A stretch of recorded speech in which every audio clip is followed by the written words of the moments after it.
Right, today I will talk about the pre-invasive cervical cancer. As we know, it's a cervical intraepithelial neoplasma. Alright, so the cause of cervical pre-invasive cervical cancer is HPV, as we know. So actually, the most common HPV 16 causes squamous cervical CA, and then HPV 18 cause adenocarcinoma of cervical CA. Okay, so when we talk about the cervical CIN, it means it's a histology diagnosis.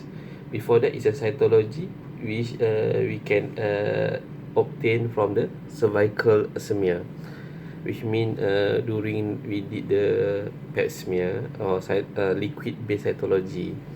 Right, the latest one we do the liquid based cytology. So when the patient refer to you from the liquid based cytology, so they will interpret as a low grade dyskaryosis or high grade dyskaryosis. Okay, once we talk about the dyskaryosis, as you must know about dyskaryosis, is a disproportion of nuclear enlargement in comparison to cytoplasma. It means there's an abnormal chromatin or abnormal nuclear shape, abnormal nuclear size. So in the mild dyskaryosis, is a typically is a like coilocyte, means dyskaryosis is less than cytoplasma, means is a minimal. And about the moderate, is a ratio, is a proportion, means it's equal between dyskaryosis and the nucleus dyskaryosis and the cytoplasma.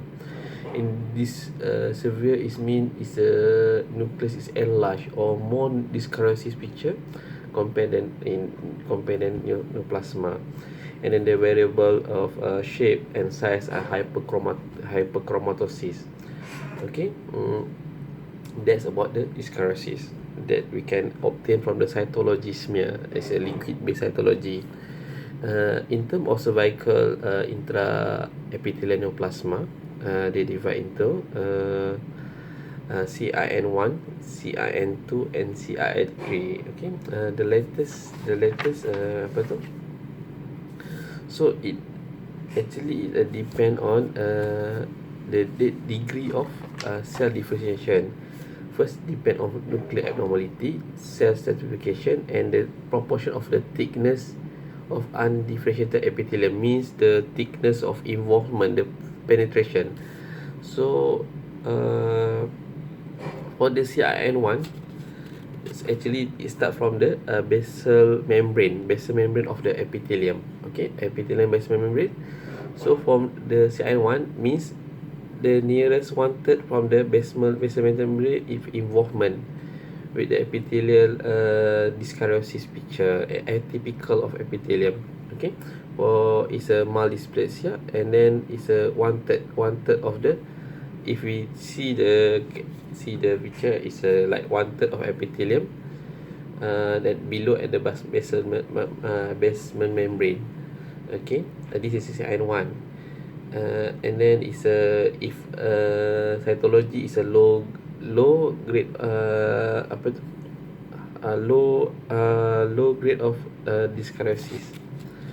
And then about the CIN2 is a moderate, means 2/3 involvement from the basal membrane with the atypical epithelium. Alright, so it's a moderate.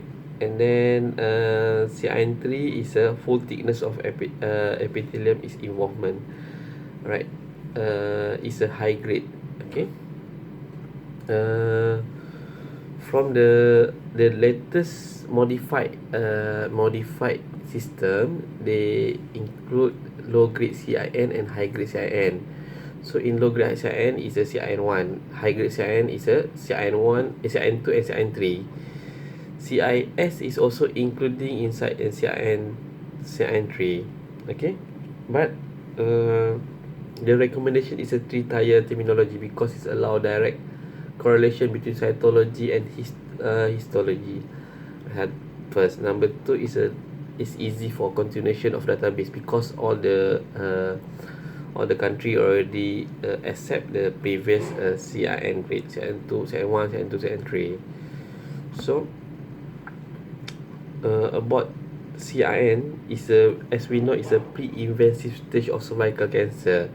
So it can call it denotes to atypical changing of the transformation zone. The keyword is transformation zone in the cervix. Okay, right. When we talk about when we talk is a regression. Regression is a depend on the first the age less than 30 is a higher regression rate. So number two is depend on the type of CIN, CIN1, CIN2, CIN3. So as easy to remember, actually the CIN1 the regression rate is about 16%, 60%. CIN2 is about 40%, 60, 40 and 30. Or easy one is a 50 to 16, 40 to 15 and then 30 to 40. So 16, 40, 30. Okay, that's one, the easy one. And then progression to the progression is a 11, 22 and 15. So means easy to remember 10, 25 and 15. Okay, 15, 1, 5, right? That's about the progression rate. Okay. So how we obtain this sample CIN is from the colposcopy we do. Okay, from the colposcopy we do. Okay, in the colposcopy we do. Okay, from the colposcopy, if the patient refer for you for the cytology finding, and then we did the colposcopy. Later I will talk about the colposcopy. So if the finding back as a CIN1, how we manage the CIN1? Okay, in the management of CIN1, it depend. So we can repeat the sample another if the finding is satisfactory with the normal HPE, with the normal CIN1 HPE. What we can do, we can repeat the cytology another 6 months. If return back as a normal, we can call back patient later. If a borderline, we must repeat in another 6 month times. Okay, if back as a still a mild dyskaryosis or CIN1, we can repeat the colpo another 6 months. So if persistent of mild dyskaryosis within 2 years, they recommend for treatment. Some guidelines say is recommend for the treatment. And then if the case of severe high grade of dyskaryosis with the normal compo finding as a CIN2 and CIN3, we must take the biopsy, and then we close the surveillance by every 6 months, cytology and colposcopy.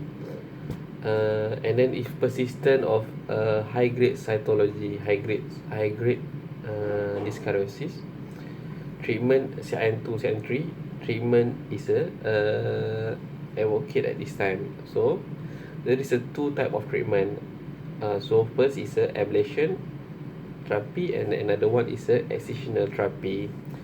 So about the excisional therapy, this is the recommended for CIN2 and CIN3. That is memang recommended for CIN2, CIN3 and also especially in CGIN. Right? CGIN is a cervical glandular intraepithelial neoplasma, right? So when we decide, how we decide, is it a CIN excisional or ablative therapy? So in case of high grade, is a treatment of choice, high grade dyskaryosis or CIN2, CIN3. In case of adenocarcinoma in situ or CIS, carcinoma in situ, okay, lesion extension into the endocervical canal. Number two, if any discrepancy between cytology and colposcopy findings, Number 5 is a repetitive of treatment, means we repeat the treatment. So suggest what excisional biopsy, the excisional treatment, what including in the excisional treatment. So first is as we know is a cone biopsy. Number 2 is a long what is it? Number 2 is a large loop excision of a transformation zone, or as we know is a LLETZ. Another one is a loop electro coagulation. Another one is a LEEP. LEEP is a loop electro coagulo electro. Wait so, nama penuh, I forgot the full name of LEEP. Wait ablative technique. So cold knife biopsy. Another one is a cold knife conization and laser conization. Loop electrosurgical excision procedure, means LEEP. LEETZ is a large loop excision of transformation zone. So means is involved. Okay. Alright. So at this moment, what is okay? Another one is a ablative treatment. In which case that we decide for ablative therapy? First, in the case that entire of transformation zone is able to visualize first. Number 2 is a no glandular involvement. Okay. Number 3 is a there is no invasive disease. Number 4 is a there is no major discrepancy between the colposcopy and cytology findings, and then the relation is very small, and patient is a good compliance in the follow-ups. Okay. What type of the ablative therapy is first is a cryoculture, cryoelectrodetermy, cold coagulation, and CO2 laser. Right. Another is a like cryotherapy. Right. Okay. Alright. So comparison between excisional and ablative therapy. So I will explain to you. So the advantage of ablative therapy. So it can do as an office procedure actually for ablative therapy. Number 1, then if we do office procedure, we not require any laboratory test or culture or antibiotic, right? Some studies say the cryo is very cheap compared to laser actually. And number 2 is a no adverse effect in the pregnancy in term of preterm birth, cervical insufficiency, and then there is a less of cervical stenosis, less than 1% only, and small risk of bleeding. Only in the laser ablative there is a high risk of bleeding compared to the cold cryotherapy. Okay, that's the advantage of ablative therapy. Okay, in the advantage of excisional. I forgot to say, excisional also including is a trachelectomy, anti-age also including in the excisional therapy. Okay.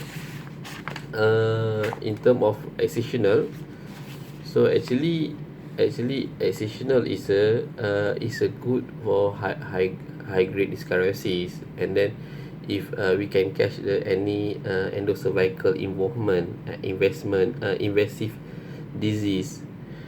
Some studies say it's a quick and easy to learn and low cost and well tolerate. Actually, there's some study example yang like LETZ, LEEP.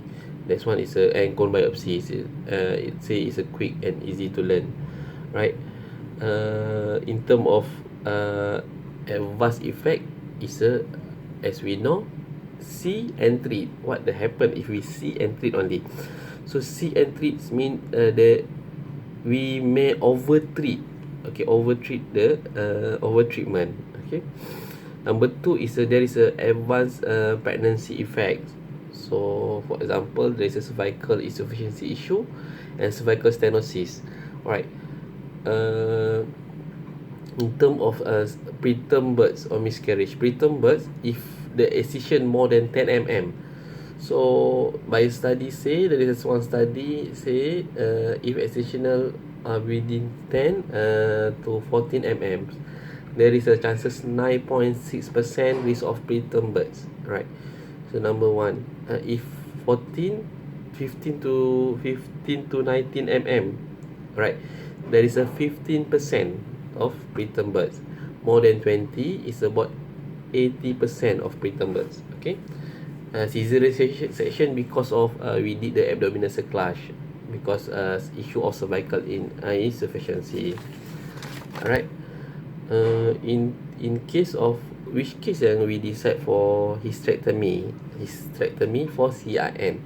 Right, hysterectomy for CIN is in the case of first is if we suspect risk of vagina intraepithelial neoplasia. First, an invasive vagina disease. Second, number two, if any coexisting of gynecological problem such as abnormal uterine bleeding, uterine fibroid that cause the compression symptoms, and then we must think about the fertility issue. If there is no fertility issue, we may offer her for TAH, right? And then repeated excisional is impossible, means we try to repeat is impossible. And then some studies say it's a cervical stenosis because it's difficult to repeat the excisional treatment. That's about the CIN. What I forgot to say lagi CIN. Right. So CIN. Okay, the negative about I forgot to say about the negative part of ablative therapy. So first, the problem about ablative therapy, we may there is no tissue biopsy, so we may miss the invasive disease. Right, invasive disease that we may miss, or endocervical involvement of the disease we may miss. Number two is a woman after the ablative therapy, they more experienced about the watery discharge, especially in the cryotherapy. The cervical stenosis is very rare, and then difficult to do the surveillance because there is already ablation the area part, so we difficult to do the surveillance to monitoring in the ablative therapy. Okay, otherwise that's all about the CIN, I think. Management wise, the CIN1, as conclusion, CIN1 is a risk of regression or disappear spontaneously is high lah. Means spontaneously resolve is high. Actually we just surveillance only for CIN1. Right, CIN2 and CIN3 they recommend for treatment ablative or excisional biopsy. Right. I think that's all about the CIN. I will talk about the colposcopy later.